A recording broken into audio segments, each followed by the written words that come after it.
राधे राधे जी, कैसे हैं आप लोग? उम्मीद करती हूँ अच्छे होंगे। मैं भी बहुत अच्छी हूँ। तो दोस्तों, आज मैं पूरे एक हफ्ते बाद ड्रेसिंग टेबल के ड्रॉर की सफाई कर रही हूँ। वैसे मैं हफ्ते में 2 दिन करती थी, लेकिन इस बार मैं थोड़ा सा बिजी हो गई थी, इसलिए मैं नहीं कर पाई। और आज मैंने सोचा कि ड्रेसिंग टेबल के ड्रॉर की सफाई के साथ साथ मैं आपके साथ बात भी कर लेती हूँ, तो मेरे एक पंथ दो काज हो जाएंगे। तो दोस्तों, कल मुझे ना एक वृद्ध महिला मिली थी। उनकी एज होगी 70+ या 80 तक की होगी। तो उनकी बातें सुन के ना मैं बड़ी स्तब्ध रह गई, बहुत स्थित रह गई सच में।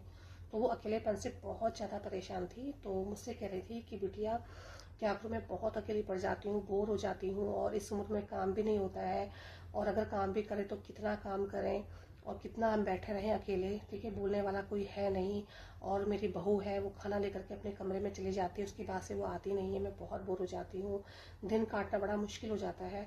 तो दोस्तों, कुछ टाइम के लिए ना, मतलब मैं वाकई में बड़ी स्तब्ध रह गई थी, और मुझे भी ना अपने आने वाले टाइम के लिए बड़ा सा, मतलब बहुत डर लग रहा था कि क्या होगा, मतलब हमारा भी क्या होगा। तो दोस्तों यार, ये चीज़ ना गलत है। आप भले ही आप थोड़ा सा काम कम कर लीजिए, लेकिन यार थोड़ा सा बुजुर्गों के साथ बैठ जाइए। और सही बताऊं दोस्तों, कुछ टाइम पहले ना मैं भी डर गई थी कि यार ये हो क्या रहा है, कि बुजुर्ग लोग क्यों इतने अकेलेपन के शिकार होते जा रहे हैं। कहीं ना कहीं हम ही लोग तो जिम्मेदार हैं। हम लोगों ने अपनी लाइफ को इतना बिजी बना दिया है कि हम जो है अपने बुजुर्गों को टाइम देना ही भूल रहे हैं। ठीक है, मैं मानती हूँ कि हम लोग बिजी हैं, और जब तक हम लोग काम नहीं करेंगे, मेहनत नहीं करेंगे, तो हमारा परिवार चलेगा कैसे। लेकिन आप आधा घंटा भी अगर अपने बुजुर्गों को देते हो ना, तो वो उतने में खुश हो जाते हैं, ठीक है।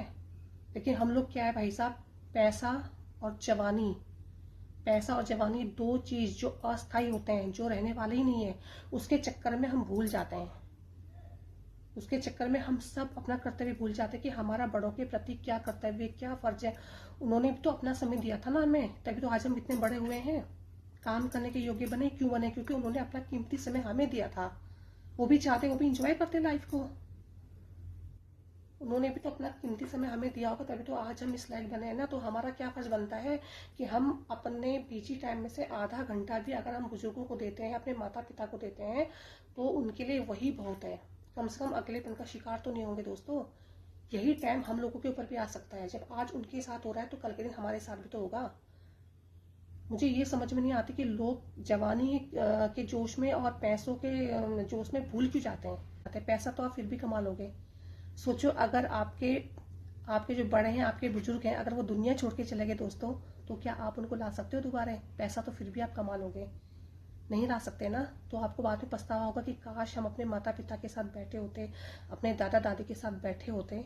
अरे पड़ोस में भी अगर कोई बुजुर्ग होता है ना, तो उसके साथ भी बैठना चाहिए, क्योंकि उनसे हमको अच्छे ही अनुभव सीखने को मिलते हैं दोस्तों, ठीक है। और हम लोग अपनी जवानी के जोश में भूल जाते हैं कि कल के दिन हम भी इसी दौर से गुजरेंगे, हमारे ऊपर भी बुढ़ापा आएगा, हम कोई इतनी उम्र में ठहर नहीं जाएंगे। और कई लोग तो जवानी के जोश में ऐसे ऐसी बातें बोल देते हैं, ऐसे ऐसे लोगों को कमेंट भी डाल देते हैं, अरे क्या तुम लोग बूढ़े नहीं होंगे? क्या हम बूढ़े नहीं होंगे? वही तो रहना, पहले हम भी 16 साल के हुआ करते थे, ठीक है। और आज देखो ये एज हो चुकी है। तो सबकी एज बढ़ती है, सब लोग बुढ़ापे की तरफ जाते हैं, कोई उसी एज में रुका नहीं होता। इसलिए पैसा और जवानी, ये दो चीज जो ऐसी है ना, ये अस्थायी होती। इनके चक्कर में आकर के आप जो है किसी बुजुर्ग के साथ गलत ना करें, उनको समय दें, ठीक है। आधा घंटा बहुत होता है, क्योंकि ये टाइम हमारे ऊपर भी आएगा। हम जैसा अपने बुजुर्गों के साथ करेंगे, वही हमारे बच्चे हमें देंगे। तो अपने लिए तो कम से कम अपने बुजुर्गों के साथ अच्छा करो। मुझे बहुत बुरा लगा उनको देख करके, सही बता रही हूँ।